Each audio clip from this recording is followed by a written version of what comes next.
Yeah, nah. So the one thing that I didn't like about Family Matters was that Drake had a line. Yeah, you rapping like he's trying to get Trying the to free slaves, the slaves free. And I'm just like, this dude is so like, come on, bro. Like you, And like he just fed into what Kendrick was saying the entire time. He fed into what Kendrick was saying, and it's like you're so like you don't have a pulse of the culture to talk about slavery. Like you don't talk about slavery in that manner to another Black American. Like you just don't play with it like that. And he doesn't really have the sensibility to know that that's not a cool line. And so Kendrick took that line and was like, okay, I'm just gonna flip it on him. Wow. And I'm gonna give you a whole history lesson. And he talked about Atlanta and the history of Atlanta. Right. When Atlanta was terminus and you know it was a railroad town. Yes. And how people came in and basically toiled off of Black bodies. Came in, got the resources and left. A great comparison to what he's saying that Drake is doing in terms of coming to Atlanta, stealing the culture, and then leaving. Yeah. I had to be fair because a lot of those artists benefited from working with Drake as well, because it's like once you work with Drake as a young artist, you're gonna go number one. Yeah. But at the same time, it's like he's almost pillaging from these sources for his. It's kind of like almost like a vampire. A vampire needs to get blood from other people to survive. And without the blood of others, a vampire dies. And that's kind of what Kendrick was alluding to with Drake, is that he's taken from all these sources, taken from all these cultures, but he doesn't really have a culture of his own.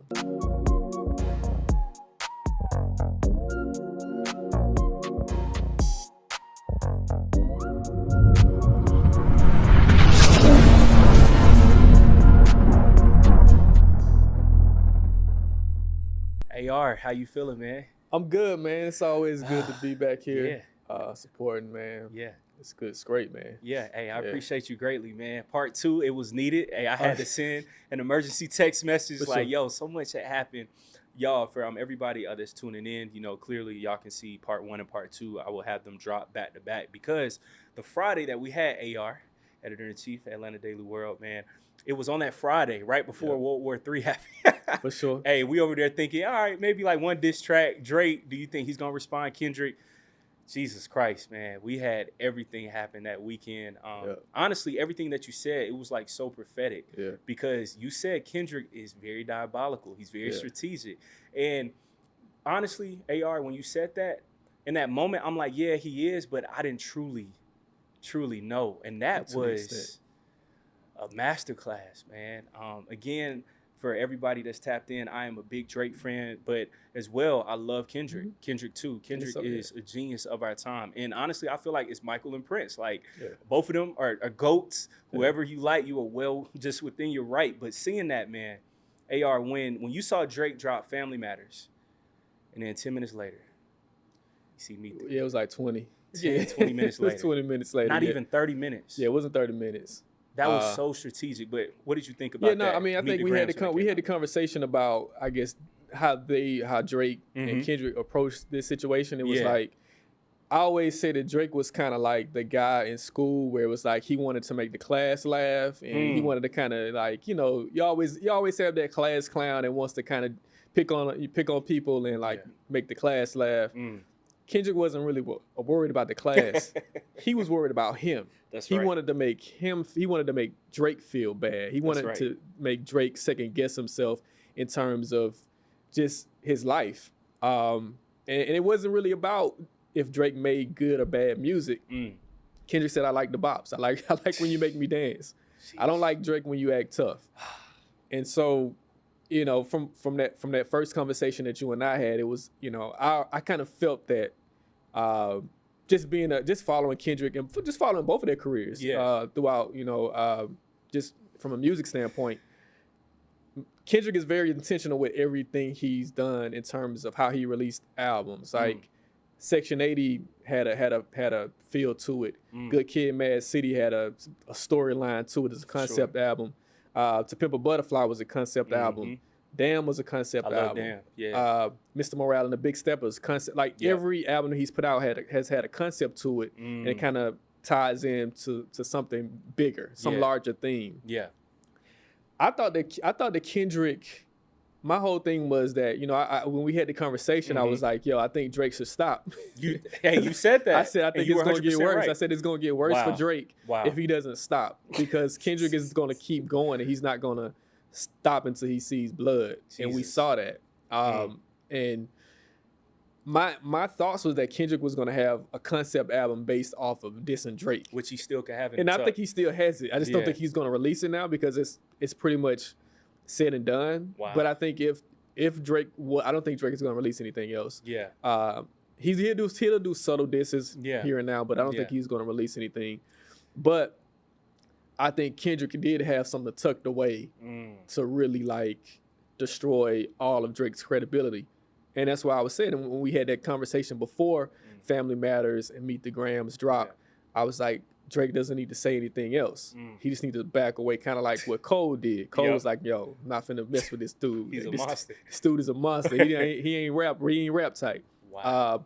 But yeah, it was crazy because it was that same night we had the conversation and Family Matters drops, and I was like, oh, this is dope. It's a pretty cool. Yeah, it's a 7 minute. He got the video component to it. So I was like, okay, Drake came with some stuff, right? Crushing the van. He crushing the Good Kid, Mad City van. So I said, okay, this is pretty cool. Drake did come back strong. It was a good comeback, and that song and video will probably crush 95% of every rapper in the game. But you're not dealing with every other rapper, and so it kind of like, it was like Kendrick almost put him out into to the ocean and knew that Drake couldn't swim at this level. And Drake he baited him. And if we go back to the first diss record, if we go back to Euphoria, he basically Kendrick describes the entire how this is going to play out, how the entire thing is going to play out. You listen to the lyrics. He tells you every step that Drake is going to make. And Drake made every step that Kendrick made, like to a T. It was like, he's gonna talk about my family. He's gonna say a bunch of lies. He's gonna, Kendrick had already studied Drake from a personal standpoint, and I don't think Drake really took the time to study Kendrick. No, and for whatever reason, I don't know why, but we saw how it ended. It was a mismatch. Yeah, in terms of when we consider rap battles. Yeah, man. And AR, to your point, I felt like that nail in the coffin was when Not Like Us dropped. And I was just like, Kendrick did something that Drake was known for, was dropping a bop. But Kendrick, he actually dropped a bop. Yeah. Not only that, he went in, like, tore him down. Yeah. And again, Atlanta was in the center of that universe, as always, right? Yeah. What did you think hearing those lyrics to the song? And, like, once again, we talking about Atlanta in the culture. So the one thing that I didn't like about Family Matters was that Drake had a line, you rapping like he's trying to get the slaves freed. I'm just like, this dude is so like, come on, bro. Like you like he just fed into what Kendrick was saying the entire time. He fed into what Kendrick was saying, and it's like, you're so like, you don't have a pulse of the culture to talk about slavery. Like, you don't talk about slavery in that manner to another Black American. Like, you just don't play with it like that. And he doesn't really have the sensibility to know that that's not a cool line. And so Kendrick took that line and was like, okay, I'm just going to flip it on him. And I'm going to give you a whole history lesson. And he talked about, Atlanta and the history of Atlanta. Right. When Atlanta was terminus and it was a railroad town. Yes. And how, people came in and basically toiled off of Black bodies, came in, got the resources and left. A great comparison to what he's saying that Drake is doing in terms of coming to Atlanta, stealing the culture, and then leaving. Yeah, I had to be fair because a lot of those artists benefited from working with Drake as well. Because it's like, once you work with Drake as a young artist, you're gonna go number one. Yeah. But at the same time, it's like he's almost pillaging from these sources for his. It's kind of like. Almost like a vampire, a vampire needs to like get blood from other people to survive. And without the blood of others, the vampire dies. And that's kind of what Kendrick was alluding to with Drake, is that he's taken from all these sources, taken from all these cultures, but he doesn't really have a culture of his own. And so I think from that standpoint, that was you know, when I heard that Atlanta whole verse dedicated to Atlanta, I'm just like, okay. Now that's what I'm saying. You're not really dealing with an average MC. You're dealing with someone who's gonna break down. He's gonna take everything that you give him and then turn and flip it back on you. Yeah. Like a master chess player, like a boxer, like a prize fighter. Like he's gonna take everything you give him and then use what you give him to hurt you, to flip it back on you. Yeah. No, man, for sure. And AR, seeing somebody from Compton, right, born and raised, but then breaking down Atlanta history. Why do you think Atlanta, our culture, our story, our history is just like so poignant when it comes to hip hop, Black culture? And honestly, I correct myself, not even Black culture, just to the world. In general. Nah, you know, Kendrick being from Compton, it was something that, but you know, Kendrick, like I said, Kendrick is someone who's very aware of his surroundings. He's aware of culture. He's aware of the industry. He's aware of hip hop history. And so you have someone like that who has a wealth of knowledge when it comes to that subject.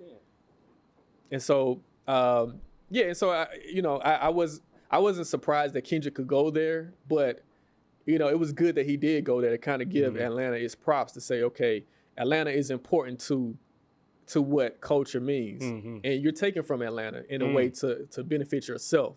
And I thought that was masterful how he put it together, how he flipped it. It was like, yo, you know, homie still calling us a slave. I'm gonna tell you, I'm gonna really give you the real rundown of slavery and how you know the people were taken from Atlanta back then, and now they're taken from Atlanta right now. And so the city of Atlanta has always had this, you know, call us the Black Mecca. So we've always stood in this place where, you know, people look to Atlanta in terms of what's happening in Black America, like Black culture. This is what we represent. And so, I mean, it was amazing that he brought up Atlanta. I wrote an article about it. Had got a lot of feedback back and forth. People are saying, yo, you know, Drake the biggest feedback that I got is that some people are saying that, you know, made it about race. And we had this in the previous conversation that it wasn't about race at all. It's about culture. And how do you adapt to culture and do if you're being in these spaces, do you really understand Black culture, truly understand the history of Black culture? And I think Kendrick called Drake out on that and did a masterful job of really just like, okay, this dude really is not like us. So it was interesting how Kendrick flipped the whole thing. Yeah, for sure. And that title, right?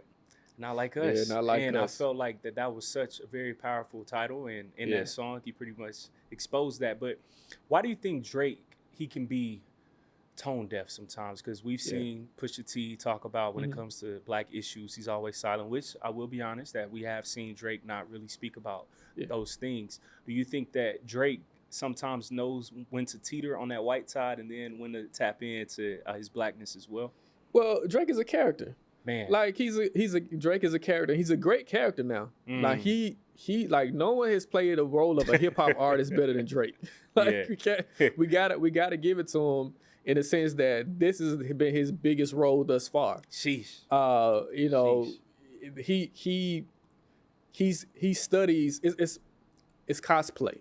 Like he studies Houston, he studied Atlanta, he studied hip hop, he studied the UK, and for a while he was doing UK drill. Then he was doing like Jamaica, he was speaking in patois. In views. Like he was like, so it's like he studies different cultures and kind of like gravitates toward it, and he embraces it. Right. And like an actor, he can kind of spit it back to you, but it's kind of like it's almost like a robot, where you know, like a robot is only good into what you feed it, right? Like it'll malfunction once you like don't give it anything to eat. Like, you know what I'm saying? Like you have to constantly feed a robot information. Man. Like that's what he is in terms of how he presents music. Now he's great at it. Like he does it better than pretty much half of the industry. So we got to give him his props on how he creates music, how he writes songs and things of that nature. But at the same time, he doesn't have a base in hip hop, and I think hip hop is all about regionalism. It's all about a place. Whether you're from Atlanta, New York, the Bronx, Compton, the Bay Area, it's all about the story of your environment. And I don't think Drake, either for whatever reason, he doesn't appreciate his environment that he grew up in, Toronto, or he just doesn't believe that it will be accepted. And so he just does things that he thinks will allow him to be accepted by the masses. It was interesting that Lil Wayne, this clip has been circulating that before Drake, became, Drake, the Drake that we know now. When Lil Wayne signed him, he said, "Look, don't come in here trying to act tough. Wow. Don't try to come into and rap about the stuff that I rap about." He said, "Rap about the stuff that you experience in Canada, in Toronto, Degrassi. Like, rap about things like that." That's basically what Lil Wayne told him to do is just rap about your life. And I think for whatever reason, as he got older, as he got more mature in his music, he kind of lost touch with who he was as a person and became everything else outside of actually who he was as a person. Hey, that's a deep analysis. And Kendrick, hearing him call him a colonizer, right? Yeah. Like, to your point about how he's able to come in, adapt, and he can put on camouflage basically and blend into his environments. Yeah. Do you feel like Drake is a colonizer to a certain extent? And if he is, do you think he can ever outgrow out of this phase and actually find who he is as a person? Colonizer, that's a deep word because it's like I'm not sure if he's that, because I don't have a personal relationship with him. Right. I think there's something wrong though. It's something wrong when it's like when someone talks bad about you, it's like, okay, this person might have a something, it could be a personal issue. But when like 20 or 30 people are saying the same thing, everybody's not going to say the same lie. Everybody's not saying the same lie. Wow. So it's like, I think Kendrick just articulated it better than everybody else. But I think everybody feels what Kendrick feels, the people who have been around Drake, who doesn't benefit from it. Now, I think the people who are getting checks, who are getting money from him, they may remain silent. They may stay on this team. But if you think about it, no one has really defended him throughout this whole think about it. No one has stepped up. Not even the people who's on his label. Yeah. So it's like that tells you something about his character. That people are really, for whatever reason, thrown off by him as a person. And I think Kendrick kind of shined a light on it. Yeah. Do I call him a colonizer? I don't know because I don't know him personally now. He does seem tone deaf in a lot of ways. And like I say, that slavery, from that line. Slavery line, and then him doubling down on the N-word when Kendrick was like, "Yo, I don't like the way you say the N-word." And then like the next song on Family Matter, he just comes to N-word, and kind of antagonizing Kendrick in that way. And it's like, dude, you really you don't really have a connection to things, right? It's kind of like he's just someone who's been allowed to kind of get away with so much, right? And no one has called him out, and this is like the time that he's being called out on things. Now moving forward, you would hope that he would grow from this, that he could actually do a self-assessment. I think a lot of people are breaking down Euphoria. A lot of people are breaking down the lyrics of I think it was 616 in LA. A lot of people are breaking down Not Like Us. But I think the deepest lyric or the deepest verse is Kendrick Lamar's Meet the Grams, the verse where he speaks directly to Drake. And he calls out, like, look, like he's basically sitting down and talking to him like, look, you have a gambling addiction, you have a drug addiction, you lying to people, you manipulating people. He's really like telling him all the stuff that's wrong with him, almost from a therapist. It feels like he's like confronting him like a therapist. Self-reflection. And so, Drake should really just take heed to some of that. Okay, instead of being defensive about it, really take those words, that verse from Meet the Grams. You can throw every other verse out because it's like, it's whatever. But that verse from Meet the Grams where he's speaking directly to Drake probably should listen to that again and do a self-assessment about himself as a person. I think that's probably where he should go next. Ooh, that's crazy, man. Yeah, because listen, man, from seeing this happen, it's like seeing Drake as like this big star, but now everybody's just going at him, and you'll see small things like Metro Boomin, what he did when he told him to stick to the drums, BBL Drizzy, and it's like Drizzy. Now, hey, we got little kids walking around singing it. I ain't gonna lie, I've been singing it all week. It's super catchy, man. It's catchy, yeah. How do you think Drake feels, man, from just scrolling on social media, which we do know he can say that he's not, but he is indeed sensitive. How do you think, man, he feels just from scrolling on TikTok, Instagram, and all you see is BBL Drizzy, Not Like Us? Man, I was at the gas station earlier. They playing it in the gas station. They playing it outside the gas. Man, you're hearing it everywhere on social media. How do you think Drake is just taking all this in right now? I think Drake is throwing it back because I don't think Drake saw this coming, right? Yeah, like he got beat at his own game. He got beat at his own game, and it's like it's kind of like I don't know. It's to me, it's like a sports analogy where it's like a team that has so much confidence come in unprepared and then just end up getting beat down. Golden State Warriors, man. 2016. Yeah. This is the perfect example. 73-9. Perfect greatest example. team. I mean, you did the perfect example. Yep, the Golden State Warriors broke all records during the regular season. Faced the team in Toronto that was just hungry. It's interesting that was Toronto. Actually, that's what Golden State. So it's interesting that you brought that up. I think that was the same thing with Drake. I don't think he was prepared for this whole thing at all. Like I don't think he thought this would occur. And I think J. Cole saw it going this way. Most definitely. I thought J. Cole was like, that's why he hurry up, jump out. J. Cole was like, I'm gonna jump out. I'm gonna take all the hits now. And now everybody's praising him. Everybody's praising him because it's like he took all his lumps early, where it's like I could just get out of here. He saw the long game. Whereas Drake, his whole character is being like questioned. Now the people who love Drake, they're gonna always love him because he's gonna come back. He'll make some bops or whatever. Yeah. But Kendrick highlighted several things that's gonna make people look at Drake differently from a personal standpoint.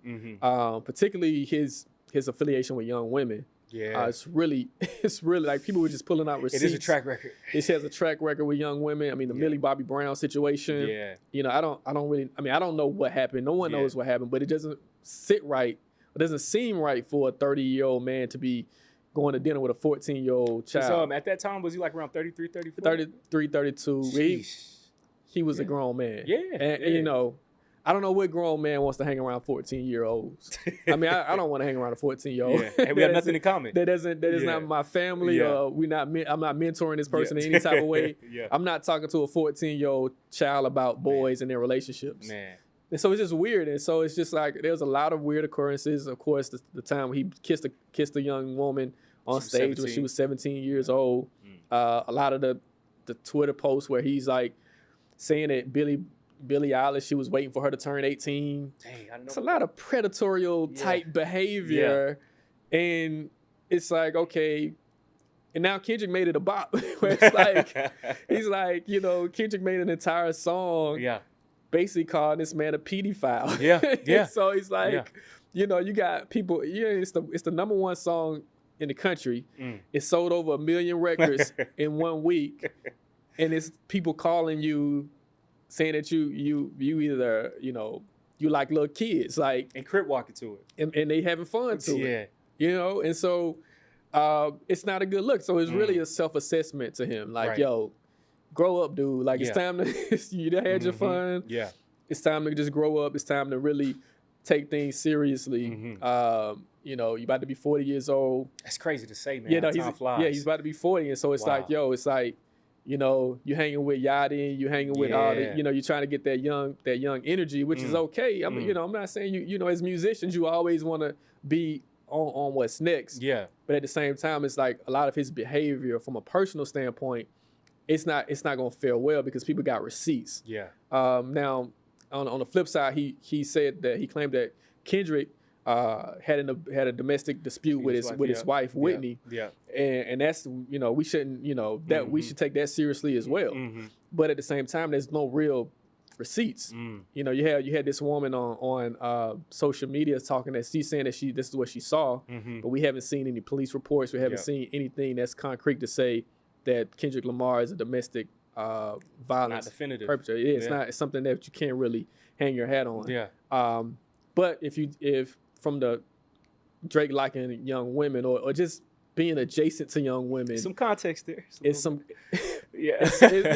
smoke there. I'm not saying no fire, but it's some smoke there. So it's a lot. He has to do a lot of reflecting on himself moving forward. Yeah, man, for sure. So Drake almost being 40, man. I remember Man, getting Drake's first album, Thank Me Later, when that first came out, getting it at the CD, and just now, So Far Gone was the yeah, mixtape. So Far Gone, that was the tape. Thank Me Later, that was his debut album, right? The debut, yeah, and man, just from seeing that growth. But now I think Drake is like a microcosm, in my personal opinion, of our society. Because we'll see people that's pushing up on 40 that still want to be young. They're still going out to the hookah lounges, standing on the couches, still getting drunk on the weekends. And they've been doing it for 20 plus years at this point, right? For people like Drake and Drake himself as an artist, how do you try to find who you are and honestly evolve? Like Hove, Nas, we've seen them grow up and grow gracefully, evolve gracefully. But with Drake, for some reason, I've seen Cole, he's doing that process right now, evolving. Kendrick, we've seen it. He's evolved, but it's like with Drake, he's kind of devolving. Like he started off relatable. Yeah, he did. Like every kid from the suburbs, like now you ain't got to be hard. You can like Drake. Like he's not talking about street stuff. Like he's talking about relationships, love, heartbreak, all that stuff. But now it's like he's trying to go to the streets. Now he's trying to be tough. Now he's trying to do this. Do you think Drake would ever truly evolve now, or is it so far gone too late? I will. Nah, man, I remember so years ago, I remember Drake, he did one of his first concerts here in Atlanta, like 2009, and my bro Bames Warner was he was a part of a group that brought Drake down here for a concert. Wow. And it was like first time here. And yeah, you're right. Like in those moments, there was a lot of sincerity. Like I just want to be successful. Yeah. Like who can everybody relates That's to a real that. song. I just want to be successful. You know what I'm saying? That's And so it was music that you could aspire to be and aspire to. And it's like, you're right, as he continued on in music, it was like he did lose that self-confidence or just a base within himself. It was like, all right, I need to be like 21 Savage now. I need to like sit next to Future now. I need to sit next to Yachty right now. Yeah. And I don't know if he knows who he is as a person now. You know what I'm saying? It's like he's probably done so much within the industry and like he did a lot. It's like, who are you as a person? Yeah. Like, who is Aubrey Graham? Like, who is that? Like, we don't know who this guy really is. Wow. If you strip away, the parties, the money. Like, if you strip all that away, who is this guy? Do you go back to Canada with your mom? Like, what do you do?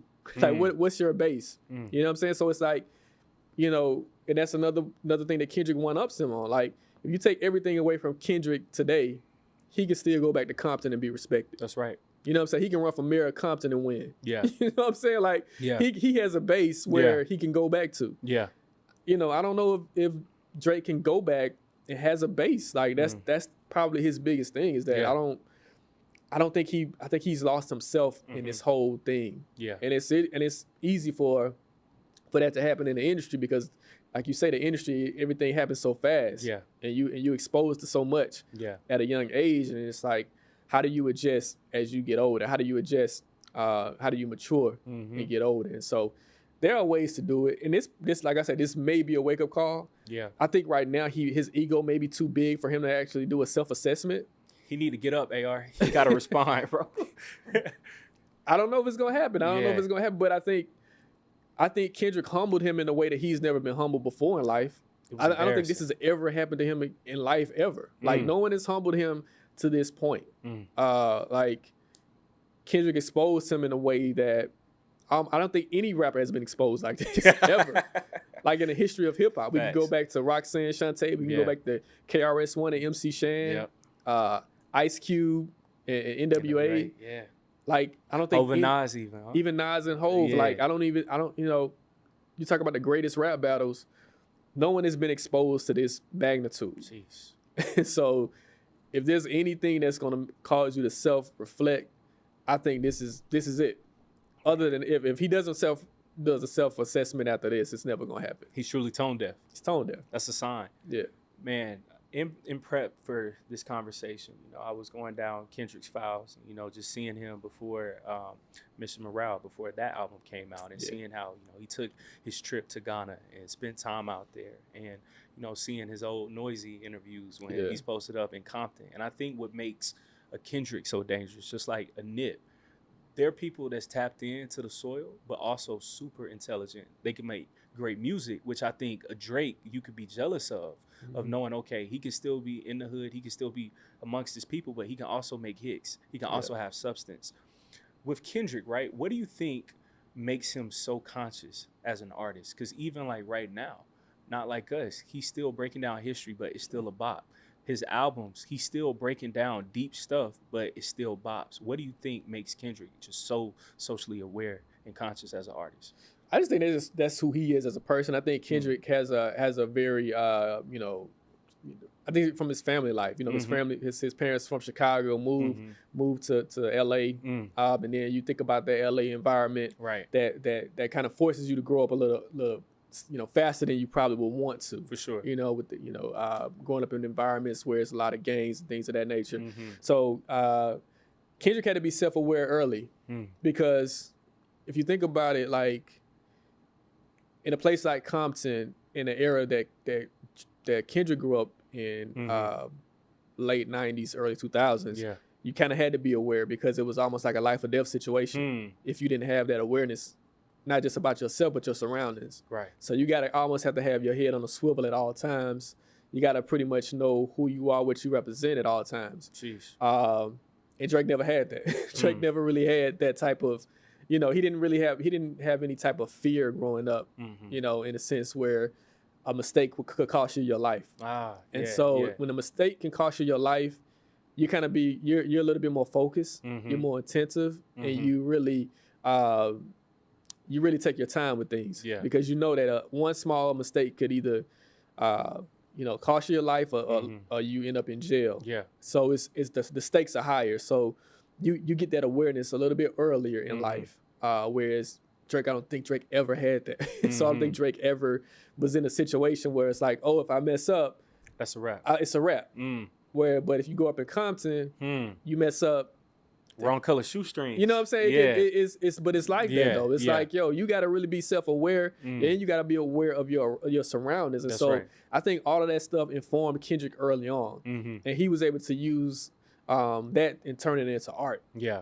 And so that's where you kind of get the differences between those two, where it's like you got someone who pretty much had to grow up in an environment where it's like, yo, we got to pay attention at all times. I got to keep my eyes open at all times on everybody. That's right. You know what I'm saying? I got to know how you move. I got to know how this person moves. I got to know, I got to know how everybody moves around me, and I got to figure them out. I got to figure what they're going to do before they do it. You know what I'm saying? That's just the kind of environment that you have to be. That's the kind of mindset you got to have when you're in that environment. Yeah.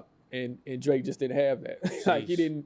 Yeah. It wasn't like he had to look over his back. Things of that nature. He pretty much, in comparison to Kendrick, had a pretty easy life growing up. Yeah. Outside of, whatever family conflicts that he had growing up as without his father. Yeah. I'm sure that can weigh on you regardless of any type of money. But I just think how they were raised kind of played a part in it. For sure. AR, man, again, you had a great article a few weeks back that dropped. Black American culture, right? From you being a journalist and observing us and, the culture, things of that sort. What do you think makes Black American culture so cool to the world? I mean, no, it's the sauce. I think we've always used our creativity to, create things, establish things. Like I said in the article, Black American culture pretty much created every form of American music that you can think about, whether it's the blues, whether it's country, rock and roll, jazz, hip hop, R&B. Black American culture created all of those genres of music. We talk about food. Most American food derives in a sense from soul food. So, it's so much that's ingrained in American culture that comes from Black Americans that you can't separate the two. And so, Black Americans, we've done so much in terms of just, from inventions to technology, culture, business. We've done so much, even in the face of people trying to stop us from doing all these things. We always prevail. That's right. And so, I think there's a lot of people envy Black Americans. They envy how we move. They envy how we create. And so it's a hate situation. But they love our culture. But they hate us as individuals. It's a weird type of dynamic. Yeah. But I think it's truly about hate though, because a lot of individuals around the world, they would love to have our sauce in a sense, and they take the sauce. They take the sauce and they use it in different forms of fashion and profit off of it. But, you know, I think we're always going to be a step ahead. After hip hop, there's going to be some other genre that we'll create. We are, you know, the styles. We are always figuring out the things that's going to be next. And in my article, I wrote about just like, you know, we talk about jazz music. You know, why does Kenny G have sold more records than Miles Davis? Bro, you it's an abomination. So, you know, it's crazy. So it's like, you know, why is Elvis more important to rock and roll than someone like a Little Richard, or Chuck Berry, or even the Eminem? I hate when they call him the greatest. I'm like, whoa. But at least, but you know, think about Eminem. At least he's aware. True. I think that's the biggest thing, is to be aware of what you are in this space. And I don't think Drake even has the same type of awareness as Eminem. You know what I'm saying? Like, you know, it seems like Eminem is more culturally aware about where he stands in hip hop than Drake, which is crazy. Like, you would never think that a white guy from Detroit has more cultural awareness than, you know, a black guy from Toronto. But it seems that. It seems like at least Eminem has that awareness about him, and what he means to the culture, and how he's taken away from the culture as well. He's written songs about it. So, I mean, if that answers your question, that's, you know, that's our impact.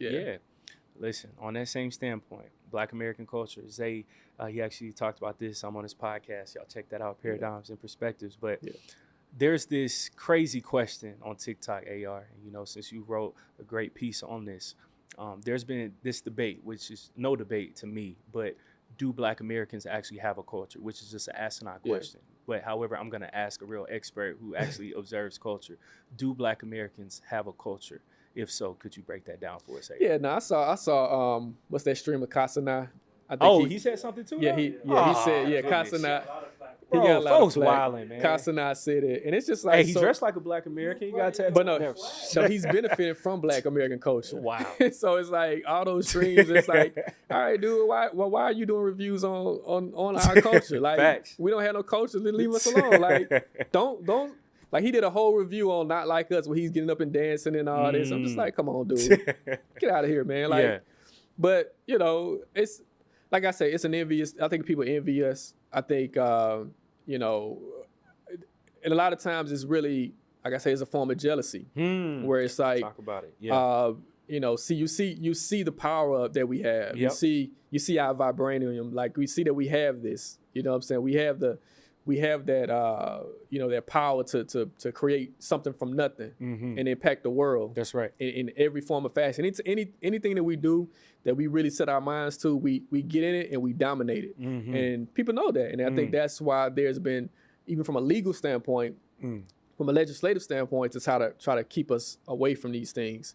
You see them taking away affirmative action, so young Black kids can't get an opportunity to go to Ivy League schools. You see them attacking diversity, equity, and inclusion in corporate America, where you know, they had whole departments of being shut down, where there was, you know, departments where Black individuals who were trying to climb the corporate ladder able to get these high-paying jobs. These are jobs that are 6 figures plus. Creates generational wealth. Yeah, creates generational wealth, but they're trying to cut that out.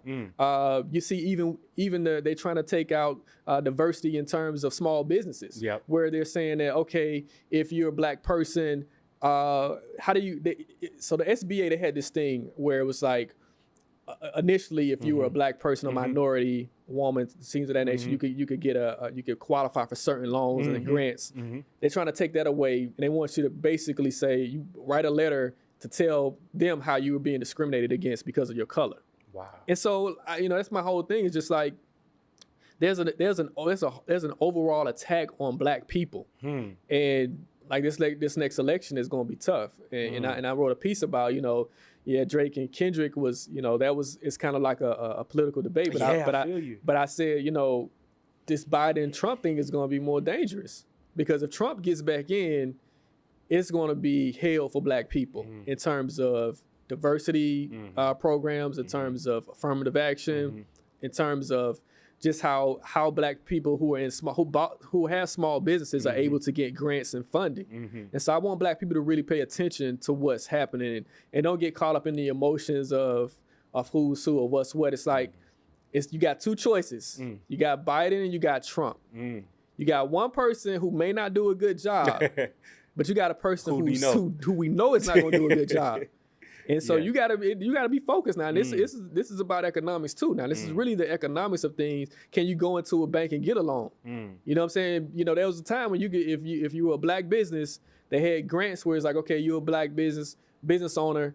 You know, certain corporations or companies have funding strictly for black business owners, and they're trying to take that away. So it's like, you know, if you can't get into the corporate sector, you can't get a opportunity to go into schools because they took away affirmative action.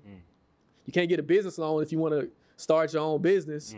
They're trying to cut off every aspect of funding for our next generation. And so if Trump comes in and he gets 2 more Supreme Court justices who can basically dictate how our society is ran, that's going to have a larger impact on just us as a whole. So I just want us to stay focused. I want us to really understand that this is an important moment. I know I went off on a tangent in terms of Black American culture and why people hate Black American culture, but this is one of the roots of why people are attacking us and why people come at us, because they know our power and they're trying to stop us at every point. Ooh, hey man, that's getting good, because you are 100% right, because during this time, right, everything is like polarized. Whether are you with Drake, are you with Kendrick, are you with Biden, are you with Trump, right? And you know, I would see from scrolling, everybody's like, it's a distraction, all of this with Kendrick and Drake. However, I'm like, this to me shows me us right now, how people feel, right?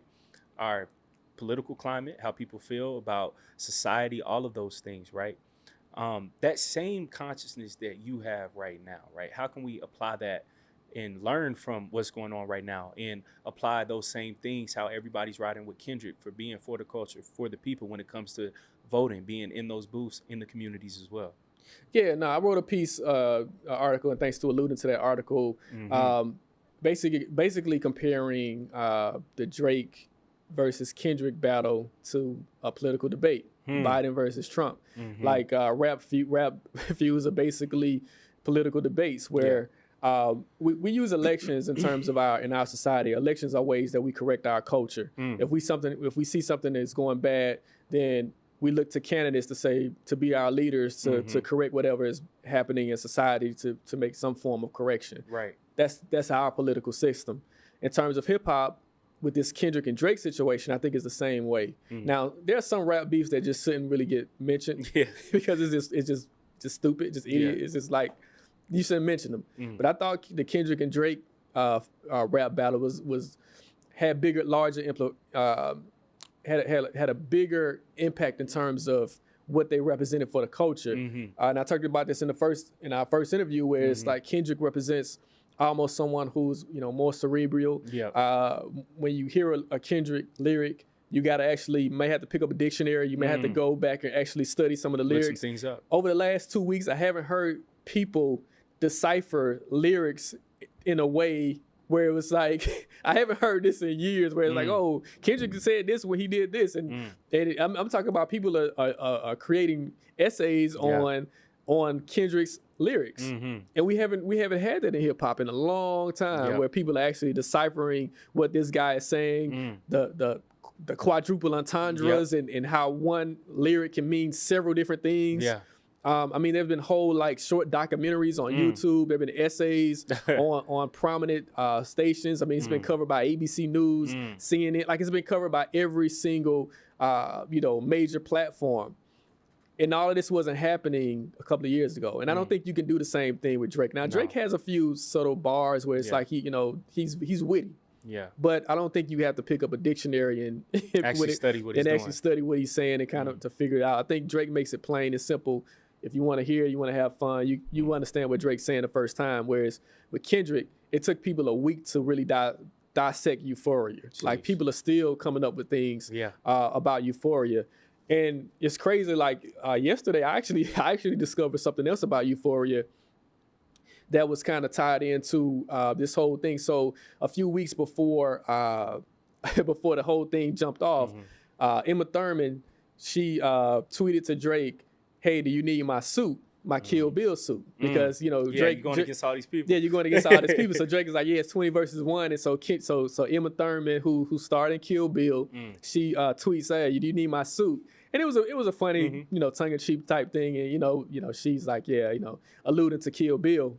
And so what's interesting is that if you listen to the first part of Euphoria, Kendrick references the movie Kill Bill. Wow. So if you saw Kill Bill, there's a part where Emma, I forgot her character's name, but she meets Bill. They're like sitting there like facing off, and so Bill shoots her with a truth sermon.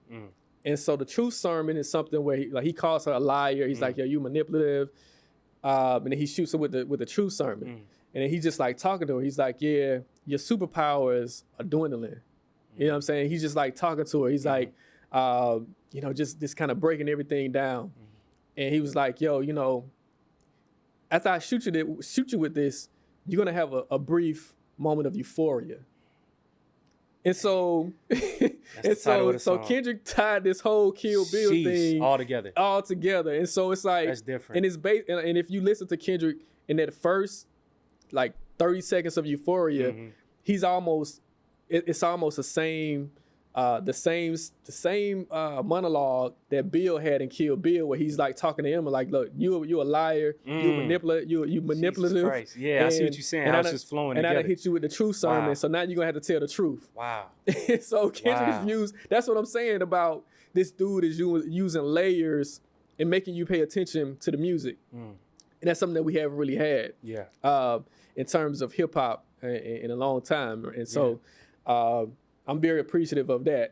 So, yeah, just getting back to that political, that correlation to the political side of it. Drake and Kendrick, they kind of represent how we're gonna correct hip hop. Now that Kendrick has won, the biggest question is, are other rappers coming up next gonna try to emulate him in terms of how they create music? Yeah. Because for a long time you could create music in hip hop that's, like I say, it's very disposable. You can listen to it one time, you got it, and you can throw it away. You don't have to study it. You don't have to really do any homework. There's no substance. See. And so I think now, hopefully, with Kendrick being the victor, more people will follow him in terms of where hip hop is going. Yeah. And so I think that's kind of how this hip hop feud relates to politics, because Biden and Trump is going to be doing the same thing. Yes, polarizing. Like I said they're going to be mudslinging. They're going to be talking bad about each other. It's going to get real nasty. Like, they're going to really attack each other's character into November. It's going to get real nasty. And so we see this. There's a correlation between this. Yeah. I think hip hop at some point needs to be corrected. We have to correct itself in a sense. And I think Kendrick went a roundabout way of doing it by going at Drake and kind of what Drake represents in terms of music. Yeah. And so I think it ties in together. I think when it comes to hip hop, I think hip hop and politics, they mirror each other. I think hip hop is a microcosm of society as a whole. Yes, sir. Man, what you said, it sparked something, because where do we go from here? I thought about Martin Luther King, right? Yeah. One of his speeches that sometimes gets swept underneath the rug. And I feel like with Kendrick, that was his like I have a dream moment where everybody's there. It'll be etched in history. Everybody will know where we were when we heard all the diss tracks. But it's like, what's next? Kendrick, as we know, is very calculated. And I don't think Kendrick is going to mishandle this moment, because now he has the world's attention. Where do you think that he'll go from here, from this standpoint? Well, it's like right now, Kendrick is playing with the house money. Yeah. So he can pretty much do anything. Like, he's up now. Yeah. And so he can put out. I think he has another album that he's probably going to put out soon, maybe next month or July. He has the hottest song of the summer. Already. Not like this. It's already the hottest song of the summer. People gonna be dancing all summer to this bop. And so Kendrick is playing with the house money, but I think, like I say, Kendrick is so cerebral. Like, whatever he does is going to be intentional. That's right. And every album that he's put out has had some type of concept to it. That's right. And it'll be interesting to see what this concept is now. Like, what does he lean into now? And I'm just intrigued on like you say, where he goes next. In terms of Drake, like I said, I think Drake really needs to like go away for a minute. Dang. I think he needs to sit down for a minute. He in Turks right now. That's what they saying. He needs to be like. I mean, well, maybe not Turks. Yeah, he need to stop going to Turks and Caicos. So Yeah, he might not need to go there, but he needs to really just separate himself. Yeah, from everything. Because that's a tough L, man. It's an L, and that's like tough. I said, he really has to really like do some soul searching with himself. There's a lot of fans like they're trying to defend him online, and it's like people are really shout out to Maul, man. I saw Maul's response. It's like he's about to have an aneurysm. OVO Maul. try to defend this guy. It's just like, yo, I'm like, Drake didn't even defend himself that hard. Like, I mean, if Drake had that type of passion on the Heart Part 6, yeah. I mean, the Heart Part 6 was just. He sounded a little defeated. Oh, my God. He was defeated. When I heard it, I was like, this is over. AR, I'm going to be honest. When I first heard it, I was like, this has to be fake. Lord, please let this be AI. It was AI. I was like, bro, this cannot be real, bro. It was AI-ish in terms of... It was. It was like very bland, flat, emotionless. It was damage It was control. like he was defending himself. He should have just kept it, though. He should have kept it. Yep. He was defending made himself. It worse. And it was just like, it was kind of like he knew he lost. And it was just like, I have to do something because I know I've already lost. And it was like, he had emptied out all his chamber. He emptied all his chamber. It was Family Matters. Family Matters was the red button. Was everything. That was his nuclear weapon. Kendrick eliminated it. So I don't know if y'all remember Scud missiles. So Scud. It neutralized the threat. Yeah. Back when they had the Scud missiles in the Desert Storm back in the 90s, they had the Scud missiles would basically intercept all the missiles, and that's what it was. It was like that was Family Matters was his all. Like that was. It was 7 minutes. It was 7 minutes. It was 3 beat changes. Yeah, so that's 3 songs. It was a video. He had you could tell he took his time with it. And then, like I said, Kendrick stepped on it. And I do believe Kendrick had somebody in Drake's camp to feed him, because he knew, and a lot of the lyrics reflected some of the things that he was talking about in Family Matters. So I think Kendrick had heard Family Matters before he dropped Meet the Grams. Just the rollout. It just seems like, he had already heard this. Yeah. He probably had already seen the video, because he was prepared. I mean, 20 minutes after, like, Kendrick too calculated. You gotta think about it. Kendrick releases albums like once every 3 years. He's never dropped this much. He's never dropped this much. He gave us, 5 songs in 2 weeks? 5 songs in 2 weeks, and it was like, we haven't had this much music from Kendrick, I don't think, ever. So, it just, I don't know, it just shows you that this dude can, if he really puts his mind to it, this dude can really just kill it. You called it. But I think, man, I don't know. I really think Drake should just step back for a minute. But he probably won't. He's probably going to try to release another song. Like, he had this tweet, summer bops coming. Yeah, it's just, again, tone deaf. Like you said, nobody care about the bops right Nobody cares about the bops. Yeah. But it's just like, dude, it's just like, But I tell you one thing, we talking now, this Diddy situation just happened. So I think you were just talking about that. Someone said that the happiest person of this whole thing is Drake. Because unfortunately, this Diddy situation is going to take the pressure off of Drake for at least a weekend. Because every single day he was just catching it. Yeah. Since Kendrick dropped Not Like Us, every single day people have been on Drake. They've been coming out with more receipts, and they found out that he lied about what was in the Heart Part 6, saying that he set Kendrick up. Yep. He's like, I set you up. And then too, he lied about Kendrick being molested as a child. He got that mixed up with that being his mom, so he wasn't even paying attention. Yeah, he got that mixed up. So it's like you're not even paying attention to the stuff you're putting out. Yeah. You lying, saying that you fed Kendrick information, and it came out that you lied, and getting worse, man. When you going down the track list. Then the guy on Twitter who released the video of the album cover that Kendrick used for Meet the Grams. Yep. With the pills. With the pills, with the Ozempic, and and so BBL Drizzy. Yeah, so it's just like he's being caught with lies on every this thing went terribly bad for him, and. I don't think he thought that this was going to go this far. Yeah. And like I told you when we talked, I said he needs to stop because it's only going to get worse. Yeah. And it got progressively worse that weekend. We couldn't even imagine how bad it could have got, man. AR, this conversation, man, it was filled with substance. I thoroughly enjoyed this. Probably got 1 to 2 more questions on the way out, man. From seeing our pulse of the community, of the culture on social media, and also in person, right? Yeah. It feels like people feel as though, especially us in Black America, that Kendrick is like our champion. And I think that this showed me a lot that our people are tapped in. People actually went against who and what was popular towards, all right, this actually has substance. And seeing how many people sided and supported Kendrick showed me a lot. Like, wow, people might be actually ready now for substance. Why do you think Black America, especially Black America, sides with Kendrick so heavy and just champions him right now over the popular people's choice of a Drake? Well, it just goes back to what Drake has become. I think, like I said, I think early Drake, so far gone, like, I mean, Drake really had some, he was very sincere. And you kind of, he was an outsider. But I didn't really feel like he was like trying to steal in the sense where he is now in terms of co-opting cultures just to stay relevant. Right. And so once Kendrick shined a light on all of Drake's deficiencies, we saw that, this guy probably isn't like us. He probably doesn't really understand our culture the way we thought he did, or maybe we want him to. Yeah.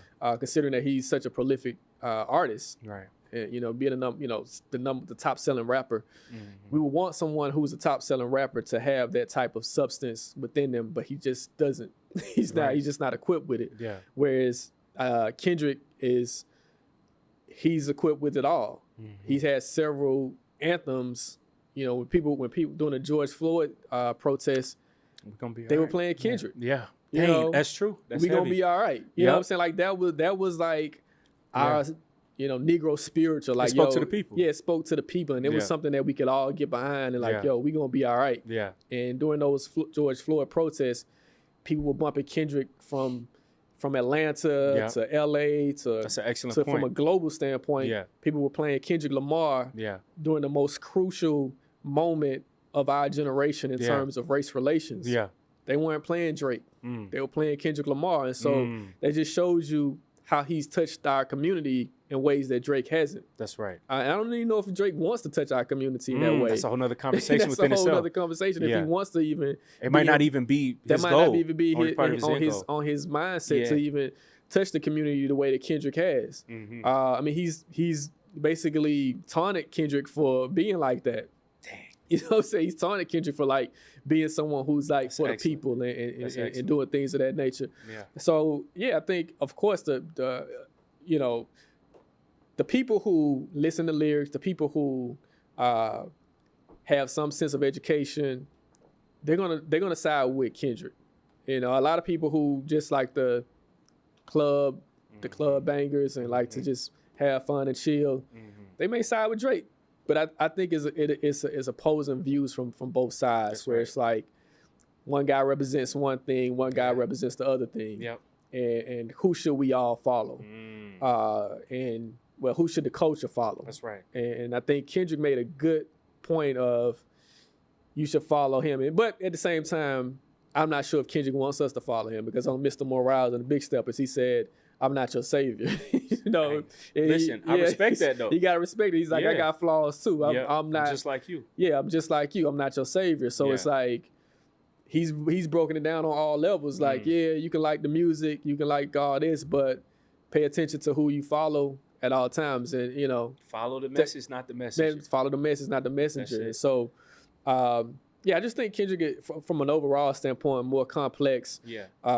Someone who actually understands the culture, understands what's needed in the culture, more so than a Drake. And like I say, I don't think you have to choose between the two. I think you can like both artists. You can listen to Drake and you can listen to Kendrick. But I think if it comes to substance and it's something that I know that's gonna feed my soul, I'm gonna listen to Kendrick. Yeah, man. AR, listen, bro, you bodied this, man. Very last question. Very last one. Thank you, man, for your time.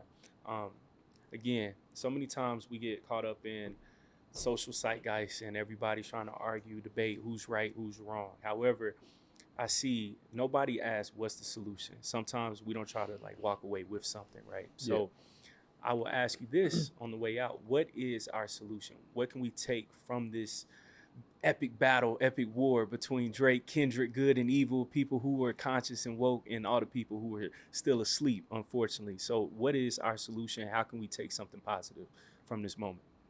There are several positive things.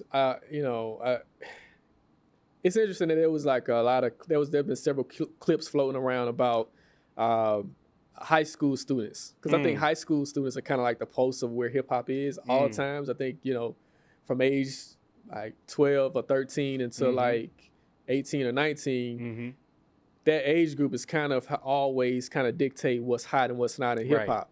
I think hip hop is grown to a point where all ages can enjoy it, but for the most part, it's always been youth driven.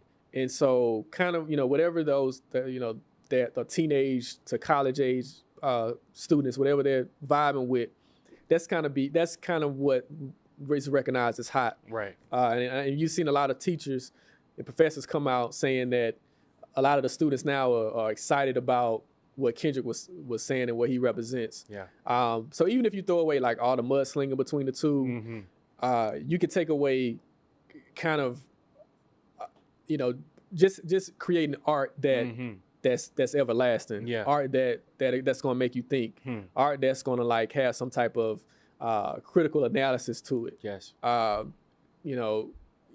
was joking a lot, doing this whole thing. I was like, it seems like a lot of the people who were following Drake just they had like a low comprehensive skills in terms of, they were like, I don't want to sit there and read all those lyrics. And that sounds so ignorant. Like when you hear that out loud, people crazy. Were tweeting that. It was like, I don't want to read all those lyrics. But you had a lot of people who were really against that type of experience, experiencing music that way. Wow. Because I think there's a generation who didn't really have to experience music in a way where you had to go back and actually do critical thinking. Listen, man, on it. These kids talking about right now, Playboy Cardi is the new Wayne. I'm like, y'all don't understand, bro. When Wayne was in his prime, bro, I don't want to hear that. Yeah. See what I'm saying? So it's like 2-minute songs. It's 2-minute songs, and they're not even really rapping on it. They're giving you like a bunch of hooks and like a few bars. They're not really even like going that deep. It's very surface. A lot of surface music that's coming out. But again, like you said, like hopefully this gives that next generation, because Kendrick, J. Cole, and Drake, probably in the next 5 or 6 years, they're going to be considered like almost the elder statesmen of hip hop in a sense, right? Like they can still make already music. Are right now. Yeah, somewhat. They kind of are, but they're still in their prime. It's kind of like LeBron. Like LeBron is on his way out, but he can still give you 30 or 40 every night. You know what I'm saying? Yeah. He can still give you some. He can do it. Like Drake, J. Cole, and Kendrick can still put up numbers in terms of hip hop. Yeah. But in the next 5 to 6 years, who's gonna be that next artist? They'll be what, like 40 plus by then? Yeah, maybe 40 plus. So it's like they're like 37. And you can still like for a while, Kanye and Rick Ross were still doing things in their 40s, but at the same time, it's kind of like you can enjoy the music, but they're not really in their prime in a sense. Yeah. And so once Kendrick, Drake, and J. Cole kind of become, like Nas and Jay are right now, like who's gonna be that next lyricist? Yeah. Who's gonna like I like JID. Yeah. Can JID move the masses? It's gonna be more artists like him that's coming up. That's actually gonna give you lyricism and actually give you a frame of what's happening in society. Because I think hip hop has always kind of mirrored the civil rights movement and the Black Power movement in a sense where it's like speaking in a sense where speaking for Black communities. That's right. It's like marketing Martin Luther King and Malcolm. Yep. They're an extension of hip hop, and so we want to continue that vein. And so we saw that in the early '80s and '90s where you had artists like an Ice Cube, like a Chuck D, like Tupac. You know what I'm saying? Like an Outkast, like guys who and women who could get in the booth and actually lead you and give you some information that you didn't know before you played that song. And so it's like, are you gonna give us, music that we can dance to? Yeah. Or are you gonna give us information? And I think that's really the biggest thing. Yeah. If we could get the next generation to give us information when they're spitting, when they're doing things, when they're creating this art, it can continue. Yeah. But if you're just giving us party jams, it's like at some point the party got to end. Every party got to end. So it's like you're going to go home. Yeah. And then what? And so hopefully that next generation really follows that model of like, all right, let's take our time with this. Yeah. Let's really do our culture right. Because even though you don't want it to be this way, a lot of kids are inspired by hip hop in some form or fashion, the good and bad of it. So at least we can have some type of good substance that they can follow that can kind of counteract the stuff that's disposable. Yes, sir.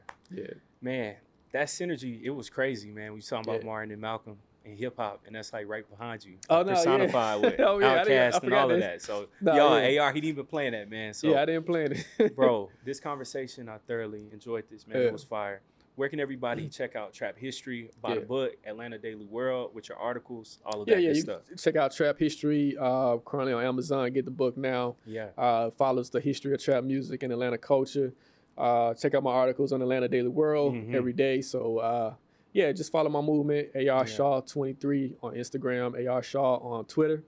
And just let's engage. Let's further this discussion. Yes. I'm always down to discuss and have dialogue. Hey, man, hip hop resident at this point. Let's do it. Hip hop contributor right now, man. For sure, man. AR, I appreciate you, brother, and the best is yet to come. That's a wrap. Let's do it. Yeah, Peace. For sure.